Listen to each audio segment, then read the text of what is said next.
चालू को करो।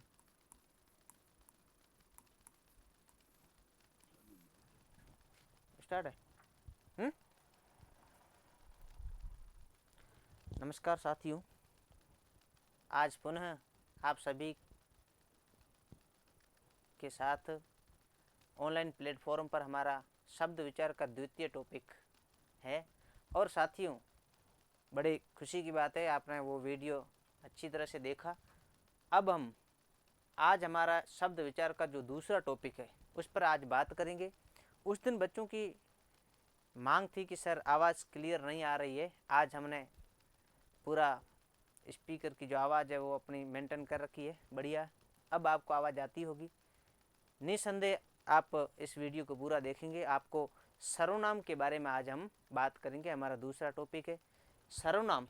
साथियों, शब्द विचार का जो पहला टॉपिक है संज्ञा हमने पढ़ा, उसके बाद आज दूसरा जो भाग है वो हम बात करेंगे सर्वनाम की। कई बच्चों के कमेंट आ रहे हैं कि सर थोड़ी स्पीड बढ़ाएं। जरूर हम आज सर्वनाम कर बात करेंगे। सर्वनाम साथियों, सर्वनाम क्या है कि इसका एक शाब्दिक अर्थ होता है। इसका जो शाब्दिक अर्थ है वो है शाब्दिक अर्थ। सर्वनाम का शाब्दिक अर्थ है सबका नाम। शाब्दिक अर्थ इसका है सबका नाम। सबका नाम का मतलब किसका नाम, यानी सर्वनाम का शाब्दिक अर्थ है सबका नाम। आगे हम जैसे जैसे पढ़ेंगे तो हमें पता चलेगा कि सर्वनाम क्या है, संज्ञा इसकी परिभाषा क्या है। साथियों, इसकी परिभाषा भी बड़ी अच्छी परिभाषा है, हम अपनी कॉपी में नोट डाउन करेंगे। परिभाषा, सर्वनाम की परिभाषा। तो सर्वनाम की परिभाषा क्या है, सर्वनाम कितने प्रकार के होते हैं, इन तमाम बातों पर हम आज जिक्र करेंगे कि इसकी परिभाषा बिल्कुल हर परीक्षा में आती है कि इसकी परिभाषा क्या है। साथियों, तो सर्वनाम की परिभाषा हमें याद रखनी चाहिए कि संज्ञा के स्थान पर प्रयुक्त होने वाले शब्द, ये ध्यान रखना। हमने पहला टॉपिक संज्ञा पढ़ा है, तो याद रखना संज्ञा। तो उस संज्ञा के स्थान पर, संज्ञा के स्थान पर प्रयुक्त या काम आने वाले शब्द, ये ध्यान रखना। संज्ञा के स्थान पर प्रयुक्त होने वाले शब्दों को, होने वाले शब्दों को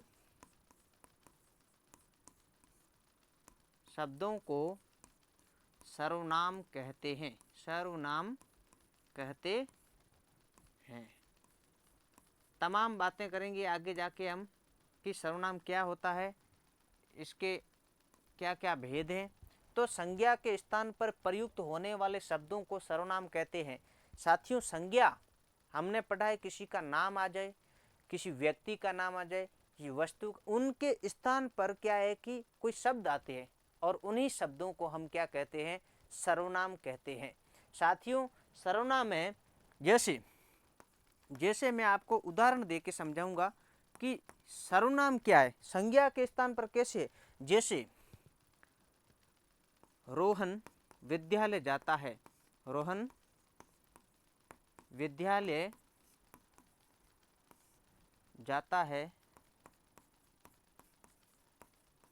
वह वहाँ अध्ययन करता है, अध्ययन करता है। तो यहाँ वह जो शब्द है, वह जो शब्द है वो किसके लिए आया है, रोहन के लिए है। तो रोहन क्या है, एक संज्ञा है। साथियों, रोहन एक संज्ञा है। तो आप ये सबसे पहले ये अपनी कॉपी में नोट डाउन करिए।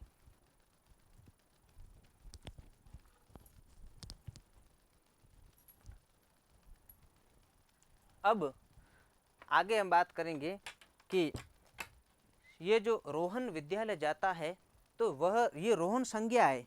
ये क्या है साथियों, हमने उस दिन पढ़ा था संज्ञा है, और संज्ञा के साथ ये वह जो शब्द आया है वह रोहन के लिए आया है। किसके लिए आया है, रोहन के लिए आया है। तो रोहन क्या है, एक संज्ञा है, और वह जो है ये साथियों क्या है, सर्वनाम है। यहाँ पर आपको पूरी तरह से ध्यान रखना है, सर्वनाम है। जैसे वह है, तो इस प्रकार से शब्द आते, जैसे तू है, तुम है, वे है, ये सभी क्या है, सर्वनाम होते हैं। साथियों, हम बात करेंगे कि जैसे सर्वनाम के भेदों की बात करेंगे। तो सर्वनाम के भेद कितने हैं? सर्वनाम के मुख्य रूप से 6 भेद होते हैं। साथियों आगे हम बात करेंगे कि सर्वनाम के भेद। सभी को अच्छी तरह से कॉपी में नोट करना है और ये आपके भविष्य में काम आएंगे। तो सर्वनाम के भेद, सबसे पहले सर्वनाम के भेद, ये आपको ध्यान रखना है। सर्वनाम के कितने भेद है? सर्वनाम के 6 भेद है। लिखना है, सर्वनाम के 6 भेद होते हैं। कितने होते हैं? 6 भेद होते हैं। ये बात आपको अपने रजिस्टर में या कॉपी में लिखनी है कि सर्वनाम के 6 भेद कौन कौन से हैं। तो सबसे पहले हमने बात की सर्वनाम की परिभाषा। संज्ञा के स्थान पर प्रयुक्त होने वाले शब्द सर्वनाम कहलाते हैं। सर्वनाम का शाब्दिक अर्थ होता है, साथियों, सर्वनाम का शाब्दिक अर्थ होता है सबका नाम। और सर्वनाम के भेदों के बारे में बात करेंगे तो सबसे पहले सर्वनाम के 6 भेदों में सबसे पहले है पुरुषवाचक सर्वनाम। कौन सा? पुरुषवाचक सर्वनाम। ये आपको लिखना है, पुरुषवाचक सर्वनाम। उसके बाद में दूसरा जो सर्वनाम है वो है निश्चयवाचक सर्वनाम। निश्चयवाचक सर्वनाम, ये बात आपको ध्यान रखनी है। तीसरा है संबंधवाचक सर्वनाम। संबंधवाचक सर्वनाम। उसके बाद में जो चौथा है अनिश्चयवाचक सर्वनाम। अनिश्चयवाचक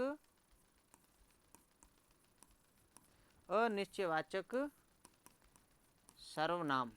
और पांचवा है प्रश्नवाचक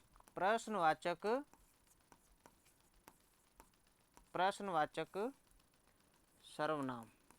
ये पांचवा है। और हमारा छठा जो सर्वनाम है साथियों, इस छठे के बारे में याद रखना है, निजवाचक सर्वनाम।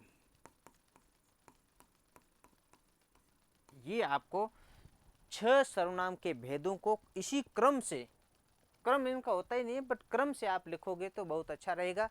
साथियों पुरुषवाचक सर्वनाम के बारे में हम अध्ययन करेंगे आज, इसके बारे में पूरा विस्तृत से पढ़ेंगे।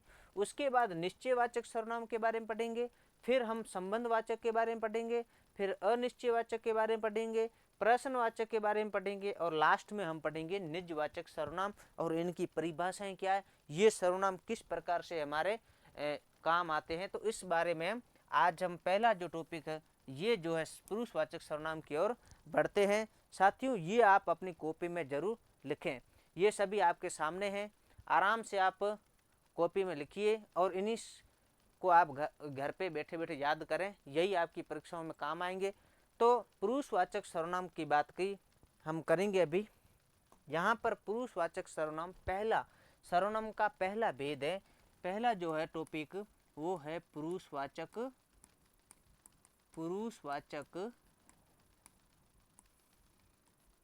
सर्वनाम। साथियों पुरुषवाचक सर्वनाम की बात करें तो पुरुषवाचक सर्वनाम कितने प्रकार के होते हैं, इनके उपभेदों के बारे में भी हम चर्चा करेंगे। तो पुरुषवाचक सर्वनाम है वो क्या है कि पुरुषवाचक सर्वनाम क्या होता है, यानी पुरुषवाचक सर्वनाम की क्या परिभाषा है, इसके बारे में भी बात करेंगे कि जिन सर्वनाम का प्रयोग बोलने वाले, सुनने वाले तथा अन्य किसी के बारे में बात की जाए तो उसे क्या कहेंगे, पुरुष व्यक्ति के स्थान पर जो आता है तो उसे पुरुषवाचक सर्वनाम कहते हैं। ये बात आपको विशेष रूप से ध्यान रखनी है कि जिन सर्वनाम का प्रयोग, इसकी परिभाषा छोटी सी आप लिख लेना कि जिन सर्वनामों का प्रयोग, जिन सर्वनामों का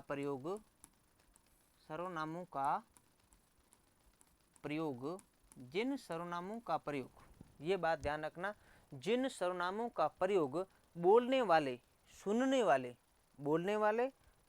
वाले या अन्य किसी, जिन सर्वनामों का प्रयोग बोलने वाले, ये ध्यान रखना, बोलने वाले, सुनने वाले, सुनने वाले, या अन्य किसी, या अन्य किसी सर्वनामों के रूप में, अन्य किसी सर्वनामों के रूप में, सर्वनामों के रूप में प्रयोग किया जाता है, प्रयोग किया जाता है, उसे पुरुषवाचक सर्वनाम कहते हैं, पुरुषवाचक सर्वनाम कहते हैं। साथियों, ये परिभाषा आपको अपने रजिस्टर में या कॉपी में लिखनी है। अब साथियों क्या है, जो ये पुरुषवाचक सर्वनाम है, कौन सा, ये अपना है पुरुषवाचक सर्वनाम, पुरुषवाचक सर्वनाम। तो पुरुषवाचक सर्वनाम है, इस पुरुषवाचक सर्वनाम के भी 3 भेद होते हैं। कितने भेद होते हैं? 3 भेद होते हैं। तो आपको ये बात ध्यान रखनी है, पुरुषवाचक सर्वनाम के 3 भेद कौन कौन से होते हैं। पहला है उत्तम पुरुषवाचक सर्वनाम। पहला जो भेद है, इसको आप इस प्रकार से डायग्राम बना के लिखेंगे तो याद हमें आसानी से रहेगा। ये डायग्राम आपकी कॉपी में बनना चाहिए। जो पुरुषवाचक जो सर्वनाम है साथियों, इस पुरुषवाचक सर्वनाम का पहला जो भाग है, जो पहला इसका प्रकार है, वो उत्तम पुरुषवाचक सर्वनाम है। यहाँ लिख रहा हूं मैं उत्तम, उत्तम, सबको दिख रहा होगा अच्छी तरह से। पुरुषवाचक, आज कोई किंतु परंतु नहीं है इसमें, किस प्रकार से अच्छी तरह से हमको दिख रहा है आपको, और आप अच्छी तरह से लिख सकते हो। उत्तम पुरुषवाचक सर्वनाम, उत्तम पुरुषवाचक सर्वनाम, ये है उत्तम पुरुषवाचक। ठीक है। उसके बाद में जो द्वितीय है, ये जो द्वितीय है, ये है मध्यम, मध्यम पुरुषवाचक, मध्यम पुरुषवाचक सर्वनाम। और उसके बाद में जो ये तीसरा जो है, ये है उत्तम पुरुषवाचक, मध्यम पुरुषवाचक और अन्य पुरुषवाचक सर्वनाम। साथियों, यहाँ लिखना है आपको अन्य अन्य पुरुषवाचक, अन्य पुरुषवाचक सर्वनाम। ये आपको बात विशेषतः याद रखनी है। ये है पुरुषवाचक के 3 प्रकार, उत्तम पुरुष, मध्यम पुरुष, अन्य पुरुषवाचक सर्वनाम। साथियों, इनको अपनी कॉपी में बहुत अच्छी तरह से नोट कर दें। और उसके बाद हम आगे चलेंगे।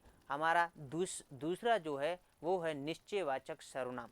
साथियों, ये आपको यहाँ तक समझ आया होगा। एक बार मैं पुनः इसका दोहरान कर लेता हूँ कि जो पुरुषवाचक सर्वनाम होता है, ये क्या है, बोलने वाले, श्रोता, सुनने वाले जो श्रोता है, बोलने वाले जो वक्ता है, और अन्य किसी सर्वनामों के रूप में इसका प्रयोग किया जाता है। साथियों, इसमें पुरुषवाचक जो सर्वनाम है, इसके 3 भेद हैं, उत्तम पुरुष, मध्यम पुरुषवाचक और अन्य पुरुषवाचक सर्वनाम।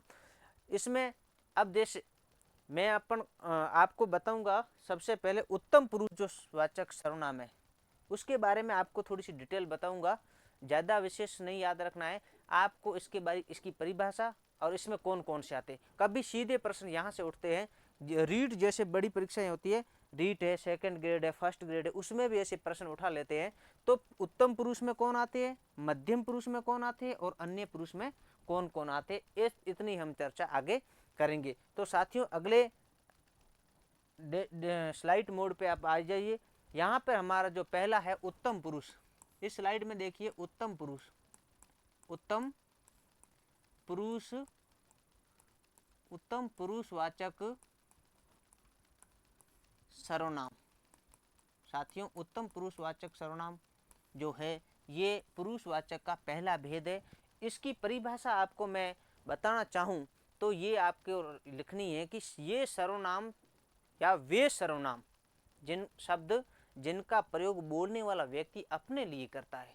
साथियों, जो बोलता है वो अपने लिए जो शब्द का उपयोग करता है वो होता है उत्तम पुरुष।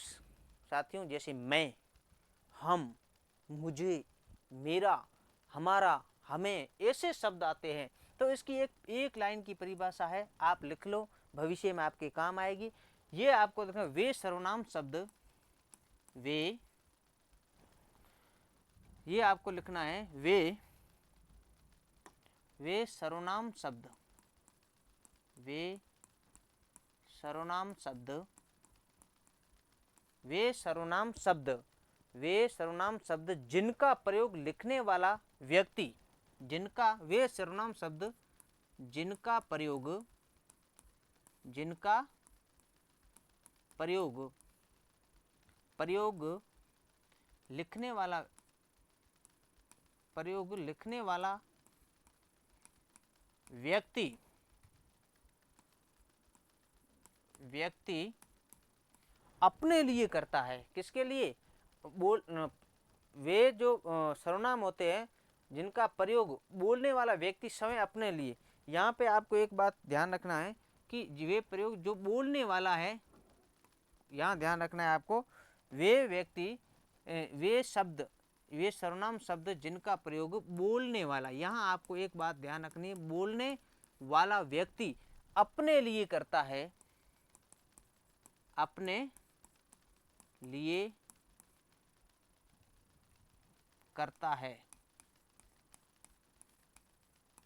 उसे क्या कहते हैं? उत्तम पुरुष कहते हैं। उत्तम पुरुष वाचक सर्वनाम कहते हैं, सर्वनाम कहते हैं। ये बात आपको विशेष ध्यान रखनी है। जैसे, जैसे इसके उदाहरण में क्या आएगा? जैसे मैं, ये बिंदी वाला, यहाँ पर जो मैं है आपको दिख रहा है, ये मैं विद्यालय जाऊंगा अपने लिए करता हूँ, मैं ये काम करूंगा, मैं स्वतः काम करूंगा। तो ऐसे शब्द आते हैं जहाँ मैं जो शब्द होता है, मैं खेत जाऊंगा, मैं विद्यालय जाऊंगा, मैं मंदिर जाऊंगा। तो इसी प्रकार मैं जो शब्द आता है ये उत्तम पुरुष के लिए आता है। साथियों, ये ध्यान रखना, मैं और हम काम करेंगे तो हम, मुझे विद्यालय जाना है, मेरा पेन दे दो, मेरा शब्द आ गया, मेरा, मुझे, हम, मैं, ये उत्तम पुरुष सर्वनाम होता है। एक शब्द और आता है, जैसे हमारा, हमारा विद्यालय, निबंध लिखते हैं कई बच्चे, तो हमारा, तो ये हमारा है, मैं, हम, मुझे, मेरा, हमारा, ये शब्द साथियों उत्तम पुरुष के अंतर्गत आते हैं। उसके बाद में दूसरा जो सर्वनाम आता है साथियों, ये दूसरा जो सर्वनाम आता है मध्यम पुरुषवाचक, मध्यम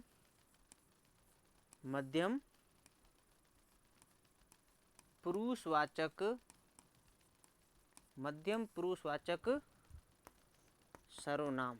साथियों, मध्यम पुरुषवाचक सर्वनाम क्या होता है? इसकी परिभाषा भी हम लिखेंगे। मध्यम पुरुषवाचक सर्वनाम वे सर्वनाम शब्द जिनका प्रयोग श्रोता के लिए किया जाता है, सुनने वाले के लिए प्रयुक्त किए जाते हैं। साथियों, वो होता है क्या? मध्यम पुरुषवाचक सर्वनाम। तो आपको लिखना है कि इसकी परिभाषा, वे सर्वनाम शब्द, वे सर्वनाम शब्द, वे सर्वनाम शब्द जिनका प्रयोग, जिनका प्रयोग, साथियों ये ध्यान रखना है, जिनका प्रयोग सुनने वाले व्यक्ति के लिए, सुनने वाले व्यक्ति के लिए प्रयुक्त किए जाते हैं, व्यक्ति के लिए, व्यक्ति के लिए प्रयुक्त होते हैं, उसे मध्यम पुरुष, मध्यम पुरुषवाचक, मध्यम पुरुषवाचक सर्वनाम कहते हैं। जैसे यहाँ देखो, जैसे मध्य में कौन कौन से आएंगे श्रोता के लिए कि वे सर्वनाम शब्द जिनका प्रयोग सुनने वाले व्यक्ति के लिए प्रयुक्त होते हैं उसे मध्यम पुरुषवाचक सर्वनाम कहते हैं। साथियों, हमने दो सर्वनाम के ऊपर अभी बात की है, उत्तम पुरुषवाचक सर्वनाम और मध्यम पुरुषवाचक। उत्तम में क्या होता है, जिनका वे सर्वनाम शब्द जिनका जो प्रयोग है वो बोलने वाले व्यक्ति स्वयं अपने लिए करता है। वो क्या करता है, अपने लिए जो करता है तो वो क्या होता है, उत्तम पुरुष। और मध्यम पुरुष वे सर्वनाम शब्द जो सुनने वाले के लिए प्रयोग किए जाते हैं, जैसे तू, तुम, तुझे, तुम्हें, तेरा, आप, आपका, आपको, ऐसे शब्द आते हैं। तो जैसे तू, जैसे तू, तुम, तुम्हें, तुम्हारा, आप, आपको, आपका, आपको आदि, ये बात ध्यान रखना है। तो मध्यम में क्या होता है, तू, जैसे तू है, तुम है, तो ऐसे शब्द आते हैं। तो हिंदी में अपने से बड़े या आदरणीय व्यक्ति के लिए तुम की अपेक्षा आप सर्वनाम का प्रयोग किया जाता है। जैसे हम कभी मंच संचालन में, भाषणों में कहते हैं या किसी की जयंती मनाते हैं तो कहते हैं आप इतने बड़े महान विद्वान थे, आप, या किसी आदरणीय शब्द के लिए हम आपका प्रयोग करते हैं। आप एक आदर सूचक शब्द है, ये विशेष आपको ध्यान रखना है। तो आप, ये सर्वनाम है जो ये आदरणीय शब्द के लिए विशेषता आता है। साथियों, ये आपको मध्यम पुरुष वाचक सर्वनाम की बात की हमने, ये आपको बढ़िया तरीके से लिखना है। आगे हम चलते हैं अन्य पुरुषवाचक सर्वनाम की ओर।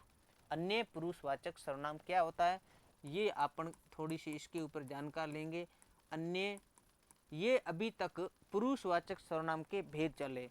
अन्य पुरुषवाचक सर्वनाम, अन्य पुरुषवाचक सर्वनाम, ये ध्यान रखना। इसकी भी परिभाषा क्या है, जिस प्रकार हमने उत्तम पुरुष की परिभाषा पढ़ी थी, उसमें क्या है, वे सर्वनाम शब्द जिनका प्रयोग समय अपने लिए करते हैं, जिनका प्रयोग बोलने वाला व्यक्ति, जो व्यक्ति अपने लिए करता है, जैसे मैं, हम, तुम, हम, मेरा, मुझे, इस प्रकार से शब्द आए थे। उसी प्रकार मध्यम पुरुष में क्या होता था, तू, तुम, जैसे, तेरा, तुम्हें, तुम्हारा, इस प्रकार से शब्द आए थे। अब हम पढ़ेंगे अन्य पुरुषवाचक सर्वनाम। इसकी परिभाषा हम एक बार समझा देते हैं। वे सर्वनाम जिनका प्रयोग बोलने तथा सुनने वाले व्यक्ति किसी अन्य व्यक्ति के लिए प्रयुक्त करते हैं, ये बात आपको विशेष ध्यान देनी है। ये दोनों कमांड होके तीसरे अन्य के बारे में बात करते हैं, तो वो अन्य पुरुषवाचक सर्वनाम कहलाते हैं। साथियों, तो इस प्रकार से हमें इसकी परिभाषा भी नोट करनी है। तो इसमें लिखना है कि वे सर्वनाम शब्द, वे सर्वनाम जिनका प्रयोग, वे, इसकी परिभाषा ये आएगी, वे सर्वनाम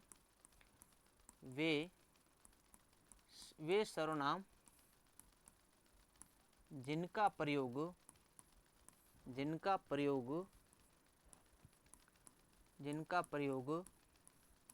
बोलने वाले तथा सुनने वाले किसी अन्य के बारे में प्रयुक्त करते हैं। जैसे, तो इसमें क्या होता है, अन्य, वह, वे, इस प्रकार के आते हैं। बोलने वाले, सुनने वाले व्यक्ति किसी अन्य व्यक्ति के लिए प्रयुक्त, सुनने वाले किसी अन्य व्यक्ति के लिए, किसी अन्य व्यक्ति के लिए करते हैं, व्यक्ति के लिए प्रयुक्त करते हैं, प्रयुक्त करते हैं। साथियों ये आपको परिभाषा नोट डाउन करनी है।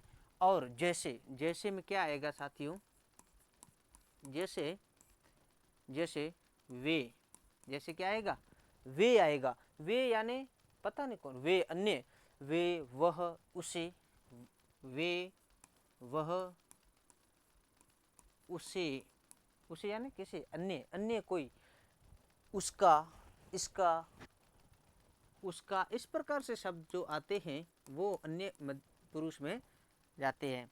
उसका, इसका इत्यादि या आदि लिख देते हैं। तो इस प्रकार से शब्द होते हैं वो अन्य पुरुष में आते हैं। अब हमारा दूसरा जो टॉपिक है, सर्वनाम का दूसरा भेद है, उस पर हम बात करेंगे। ऐसे ऐसे क्रम से परिभाषाएं लिखते लिखते आगे चलेंगे। और अब हम दूसरे जो टॉपिक है उसके ऊपर आएंगे। सर्वनाम का दूसरा भाग कौन सा है? दूसरा भाग हमने पढ़ा था निश्चयवाचक सर्वनाम। साथियों दूसरा है निश्चयवाचक सर्वनाम। अपनी कॉपी में ये लिखिए, निश्चयवाचक सर्वनाम।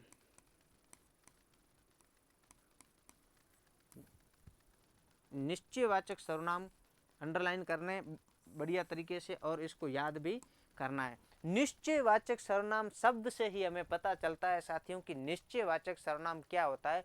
वे सर्वनाम जो किसी निश्चित व्यक्ति या वस्तु का बोध कराते हैं। साथियों इसकी परिभाषा क्या है कि वे सर्वनाम जो किसी ये लिखा हुआ, जो किसी व्यक्ति या वस्तु का, जो किसी निश्चित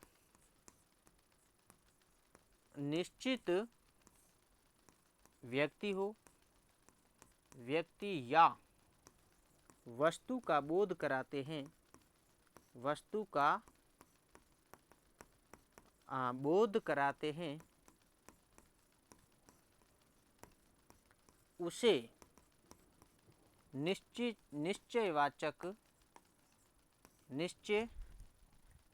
निश्चयवाचक सर्वनाम कहते हैं।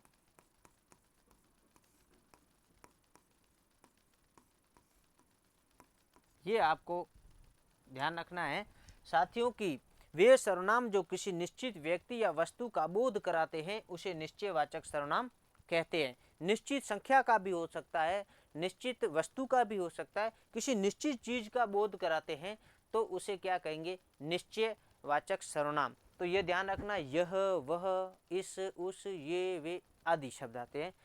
जैसे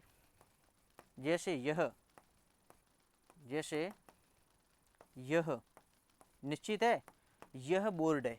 जैसे हमारे सामने यह बोर्ड है तो यह शब्द आएगा कहीं तो हमें पता चलेगा कि निश्चयवाचक सर्वनाम। यह पेन है, उसी प्रकार यह के साथ वह, जैसे वह, तो वह कैमरा है, वह कोई अन्य वस्तु होती है तो वह सामने ही होनी चाहिए तो वह उसका बोध आता है।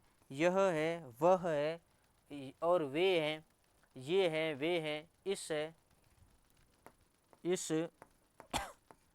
यह, वे,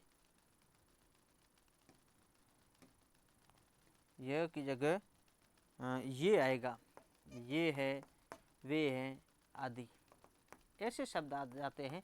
तो ये हमें विशेष ध्यान रखना है कि निश्चयवाचक सर्वनाम के अंतर्गत जाते हैं। वह आपकी घड़ी है, वाक्य में वह शब्द निश्चयवाचक सर्वनाम होता है। जैसे वह आपकी पेन है तो वह हमारे सामने जो वस्तु है उसके लिए आता है। तो इसी प्रकार से ये निश्चयवाचक जिस कोई निश्चित संख्या का बोध होता है तो वो निश्चयवाचक सर्वनाम के अंतर्गत जाएगा। अगला हमारा टॉपिक है, ये ध्यान रखना अगर किसी ने नहीं लिखा है तो ये आपके सामने है, बढ़िया तरीके से आप लिख सकते हैं, फिर मैं आगे चलूँ। हाँ, नहीं तो वीडियो को पुश करना, फिर लिखना, फिर आगे चलना। ऐसे ये टेक्निकल बोर्ड है, आपको बहुत अच्छी सुविधाएं मिल रही है, इसलिए आप इसको पूरी बढ़िया तरीके से नोट डाउन करें। आगे हम चलते हैं। अब तीसरा जो हमारा सर्वनाम है, निश्चयवाचक के साथ में हम अनिश्चयवाचक भी ले सकते हैं। तीसरा हम ऐसे क्रम कोई जरूरी नहीं है, तीसरा जो है अनिश्चयवाचक, अनिश्चयवाचक आप लिख सकते हो अनिश्चयवाचक सर्वनाम। निश्चय आ गया तो अनिश्चयवाचक सर्वनाम, ये हम इसके साथ ही लिख सकेंगे, क्योंकि निश्चय और अनिश्चय में हमें कोई दिक्कत नहीं आए इसकी परिभाषा में। वो तो निश्चित वस्तुओं का बोध हुआ, अनिश्चित में जिसकी निश्चित वस्तुओं का बोध नहीं हो, इसकी परिभाषा क्या होती है साथियों, कि ये आपको विशेष ध्यान रखना है कि वे सर्वनाम शब्द जिनसे किसी निश्चित वस्तु या व्यक्ति का बोध नहीं होता है, वे सर्वनाम, ये ध्यान रखना, वे सर्वनाम जिससे किसी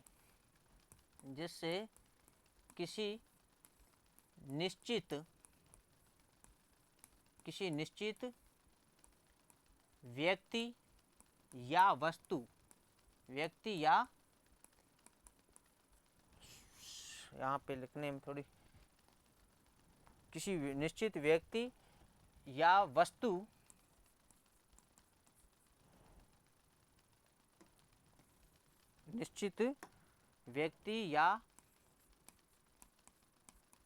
वस्तु का बोध नहीं होता है,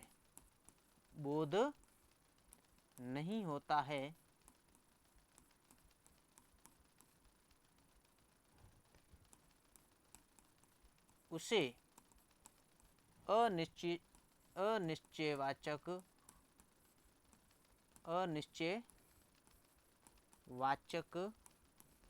सर्वनाम कहते हैं।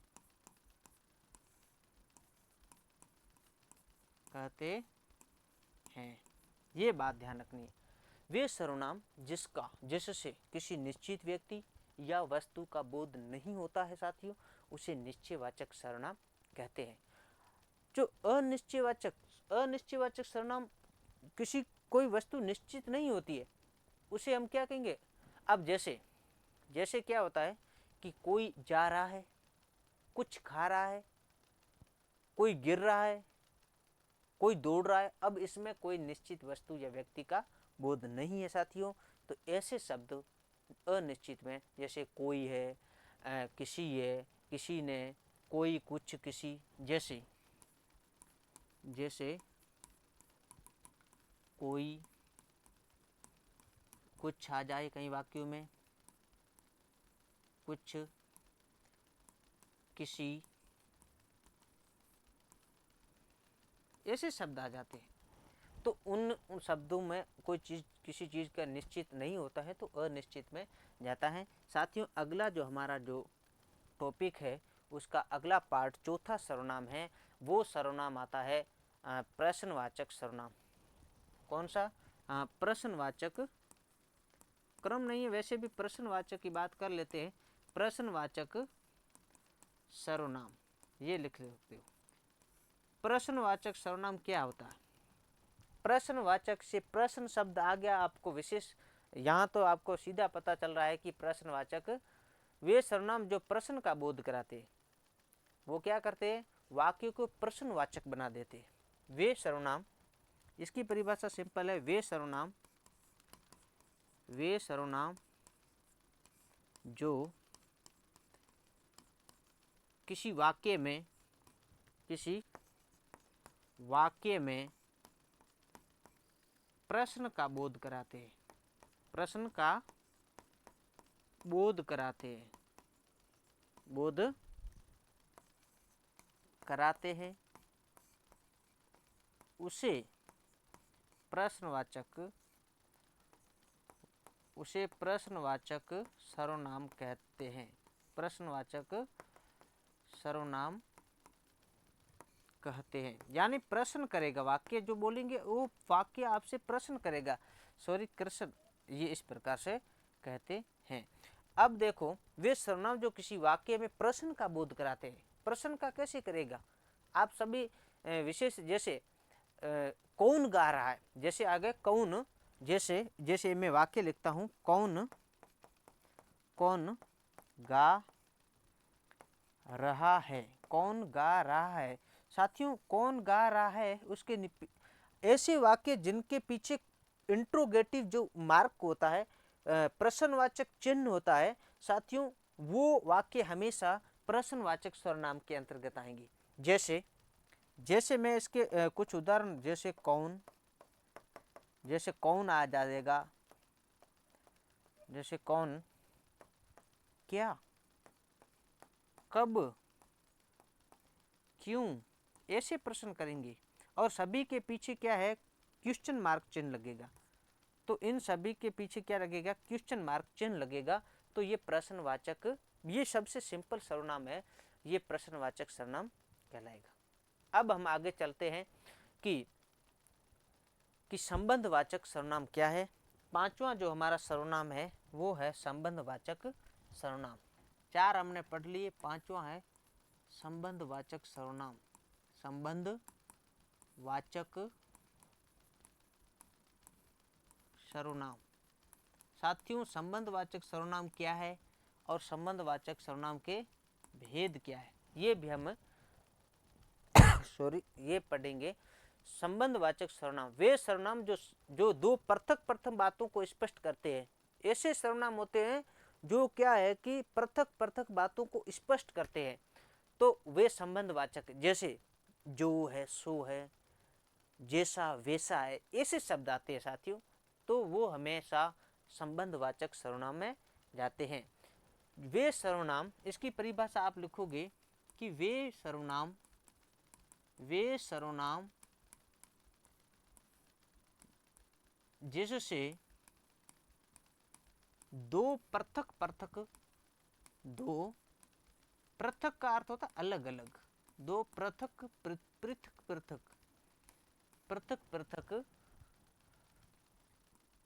संबंधों को स्पष्ट करते हैं, संबंधों को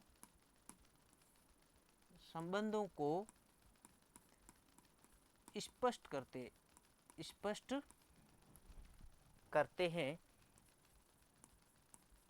करते हैं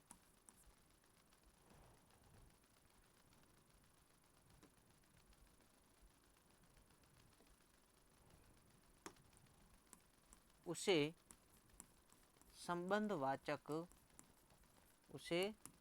संबंधवाचक सर्वनाम कहते हैं।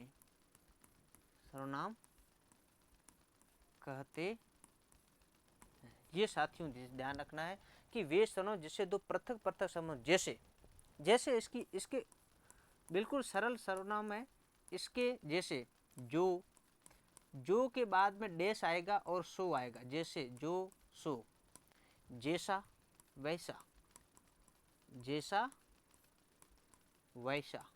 ऐसे आएगा।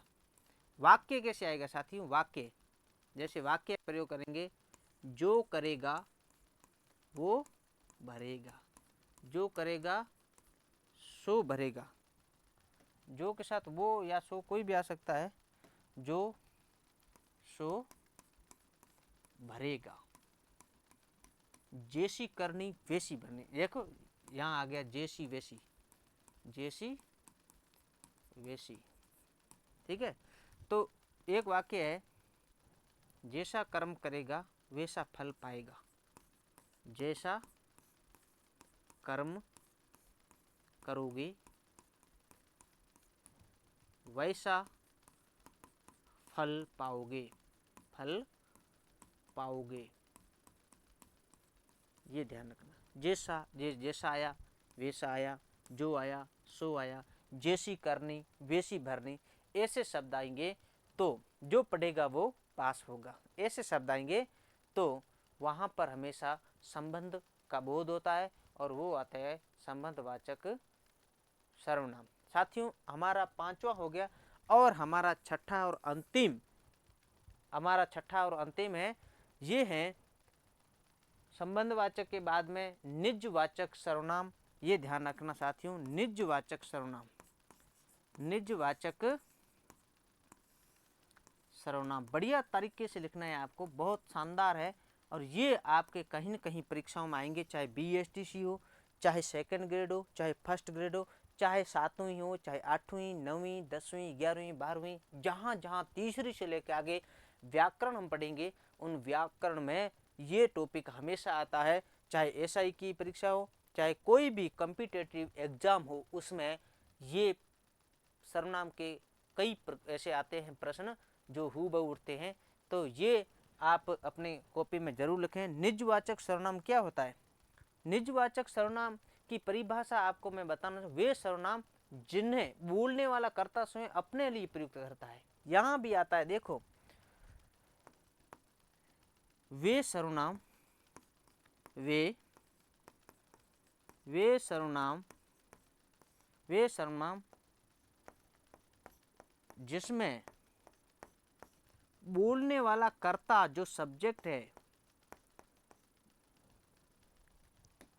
जिसमें बोलने वाला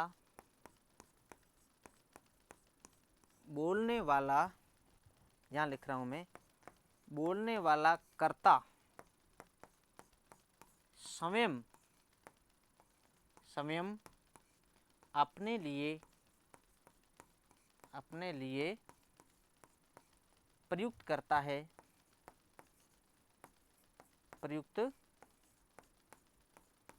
है और उसे हम क्या कहते हैं? निजवाचक सर्वनाम कहते हैं। उन्हें आगे आप लिख दो, उन्हें निजवाचक